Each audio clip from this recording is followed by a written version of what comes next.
Diumenge l'Atlètic Balears rep l'Inter de Madrid, el primer dels dos partits que l'equip jugarà de forma consecutiva a l'estadi balear.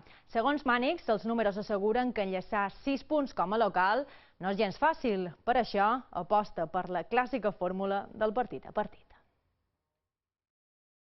Las estadísticas suelen decir que es difícil ganar 2 seguidos en casa o perder 2 seguidos fuera.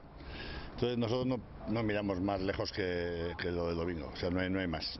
Hay un objetivo que es ganar al Inter, que es un equipo de nuestro nivel, pero aprovechando la buena inercia que llevamos, pues esperamos sacar el partido.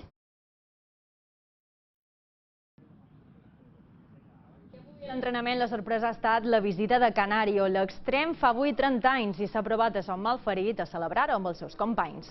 Pel que fa a la resta de lesionats, Iturraspe i Orteneche continuen entrenant-se al marge del grup i Manu Herrera ha quedat a casa amb permís del club. Precisament la baixa d'Herrera farà que Xavi Ginart redebuti a l'estadi balear el proper diumenge. Mànix assegura que amb Ginart l'equip es troba en bones mans.